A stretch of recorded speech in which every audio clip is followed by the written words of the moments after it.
Hello, welcome back to ലാംഗ്രാഡ്സ്. എല്ലാവർക്കും എൻ്റെ ചാനലിലേക്ക് സ്വാഗതം. ഇന്ന് നമ്മൾ സംസാരിക്കാൻ പോകുന്നത് ഇന്ത്യയിലെ ഏറ്റവും അത്ഭുതകരമായ ഒരു ക്ഷേത്രത്തെക്കുറിച്ചാണ്. അത് രാജസ്ഥാനിലെ പ്രശസ്തമായ കർണി മാതാ എലിക്ഷേത്രം. എലിക്ഷേത്രം എന്ന് പറയാൻ കാരണം ഈ ക്ഷേത്രത്തിൽ ഏകദേശം 25,000-ത്തിലധികം എലികൾ ജീവിക്കുന്നുണ്ട്. ഈ എലികളെ കാബ എന്നാണ് വിളിക്കുന്നത്. ഈ എലികളെ ദൈവത്തിൻ്റെ രൂപമായിട്ടാണ് ഇവിടെ ആരാധിക്കുന്നത്. കർണിമാതയുടെ കുടുംബാംഗങ്ങൾ മരിച്ച ശേഷം ഈ എലികളായി പുനർജന്മം എടുത്തതാണെന്ന് വിശ്വസിക്കുന്നു. അതുകൊണ്ട് ഇവയെ ആരും ഉപദ്രവിക്കത്തില്ല.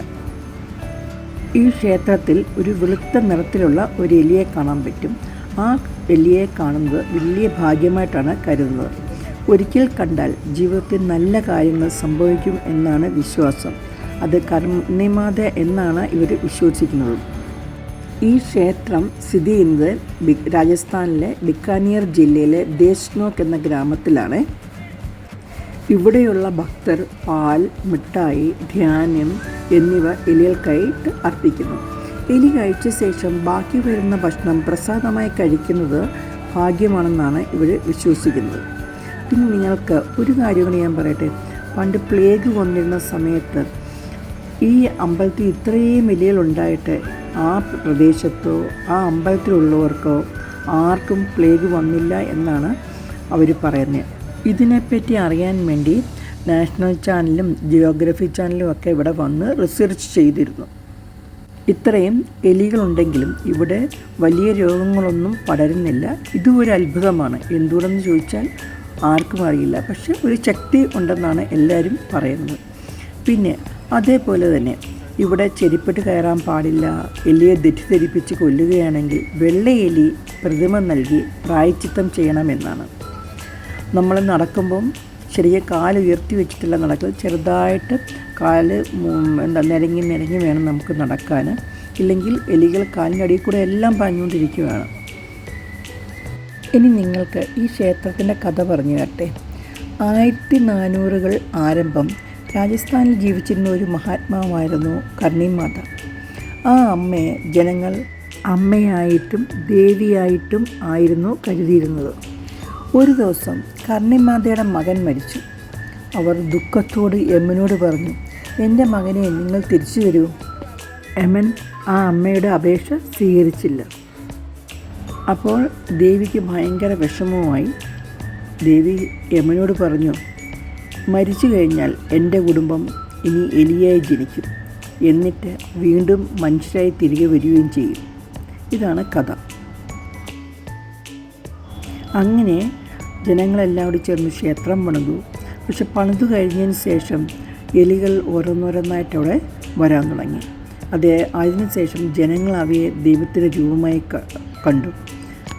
1990-കളിൽ ഇന്നത്തെ ഇത്രയും വലിയ ക്ഷേത്രമാവാൻ രാജകുടുംബത്തിൻ്റെ സഹായത്തോടെ ആ വലിയ ക്ഷേത്രം അവർ പണിതു കൊടുത്തു. മാർബിൾ കവാടങ്ങളും വെള്ളി വാതിലുകളും ഒക്കെയാണ്. കാണാൻ നല്ല ഭംഗിയാണ്. ഇത് എലിയുടെ കഥയല്ല, ഇതൊരു അമ്മയുടെ സ്നേഹത്തിൻ്റെ കഥയാണ്. അപ്പോൾ ആ എലികൾ മുഴുവനും ആ അമ്മയുടെ വംശത്തിൽ മരിച്ചു പോകുന്നവരാണെന്നാണ് ഇവരുടെ സങ്കല്പം. പിന്നെ എനിക്ക് എൻ്റെ മാമനൊരു കഥ പറഞ്ഞിരുന്നു. മാമനൊക്കെ രാജസ്ഥാനിലാണ് ജോലി ചെയ്തിരുന്നത്. അപ്പോൾ അങ്കിളിൻ്റെ ഓർമ്മയിൽ വന്നൊരു കഥയാണ് ഞാൻ പറയുന്നത്. പഴയ കാലത്ത് ഈ ക്ഷേത്രം വളരെ ചെറുതായിരുന്നല്ലോ ജനങ്ങൾ പണിത് കൊടുത്ത സമയത്ത്.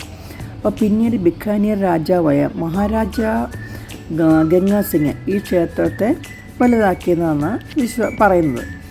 കഥ എന്താണെന്ന് വെച്ച് കഴിഞ്ഞാൽ, രാജാവിനെ രചിച്ച കർണിമാതയുടെ കഥയാണ് ഞാൻ പറയുന്നത്.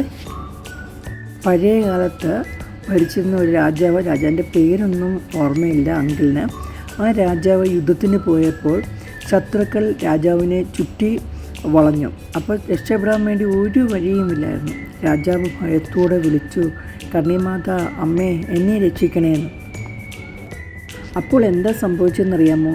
പെട്ടെന്ന് ആയിരക്കണക്കിന് എലികൾ ചുറ്റും ശത്രുക്കളുടെ മുമ്പിൽ വന്നു. അങ്ങനെ അവർ ഭയന്നോടി രക്ഷപ്പെട്ടു. രാജാവ് രക്ഷപ്പെടുകയും ചെയ്തു. പിന്നെ ചിലർ പറയുന്നത് ശത്രുക്കൾ വന്നപ്പോൾ കർണിമാത രാജാവിനെ എലിയായി മാറ്റിയെന്ന് പറയുന്നു. അങ്ങനെ രാജാവ് രക്ഷപ്പെട്ടു. അതിനുശേഷം വീണ്ടും മനുഷ്യനായി വന്നു എന്നും പറയുന്നുണ്ട്. ഇതിന് നമുക്ക് തെളിവൊന്നുമില്ല, ഇത് അവിടുത്തെ ഓരോ ആൾക്കാരുടെ വിശ്വാസമാണ്. അതിനുശേഷമാണ് ആ രാജകുടുംബത്തിലെ രാജാക്കന്മാർ അവിടെ വരികയും അവർ ഇത്രയും എലികൾ ആ അമ്പലത്തിനുള്ളിൽ കണ്ടു കഴിഞ്ഞപ്പം ഒരു അത്ഭുത ക്ഷേത്രമായിട്ട് മാറുകയും ചെയ്തു. അതിനുശേഷം രാജകുടുംബമാണ് ഈ അമ്പലം ഇത്രയും വെള്ളിയിലും മാർബിളിലും പണിത് കൊടുത്തത്. ഇനി നിങ്ങളുടെ ഒരു കാര്യം കൂടി പറയട്ടെ, ഈ അമ്പലത്തിലുള്ള ഒറ്റ എലികളും ആ മതിലിന് വെളിയിൽ പോവുകയില്ല. ആ അമ്പലത്തിനുള്ളിൽ തന്നെ ആണ് അത് പാർക്കുന്നത്. അതേപോലെ തന്നെ അത് അവിടെ തന്നെയാണ് അത് മരിച്ചു വീഴുന്നത്. ഇത് ചരിത്രം തെളിയിക്കാത്ത കഥയായാലും വിശ്വാസം ഇന്നും ജീവനോടെയുണ്ട്. അങ്ങനെ ചരിത്രവും വിശ്വാസവും ചേർന്നപ്പോൾ ഈ ക്ഷേത്രം ഒരു അത്ഭുതമായി മാറി. ഒന്ന് നമ്മൾ ആ വെള്ളി എലിയെ കണ്ട് പ്രാർത്ഥിച്ചാൽ എന്തും നടക്കുമെന്നാണ് ഇവിടുത്തുകാരുടെ വിശ്വാസം. ദൂര സ്ഥലങ്ങളിൽ നിന്ന് പോലും ആൾക്കാരിവിടെ വരുന്നുണ്ട്. എങ്ങനെയുണ്ടായിരുന്നു അമ്പലത്തിൻ്റെ കഥകളൊക്കെ? ഇത് കന്നിമാത ടെമ്പിൾ എന്നാണ് അറിയപ്പെടുന്നത്. പിന്നെ എനിക്കറിയാവുന്ന കഥകളൊക്കെയാണ്. ഞാനിത് അങ്കിളിനോടും അവിടുത്തെ ആൾക്കാരോടും ചോദിച്ചതിന് ശേഷം മനസ്സിലാക്കിയ കഥകളൊക്കെയാണ്. അപ്പോൾ ഇതേപോലെ നല്ല നല്ല വീഡിയോയുമായിട്ട് ഞാൻ വരാം. പുതിയ പുതിയ കഥകൾ നിങ്ങൾക്ക് പറഞ്ഞു തരാം.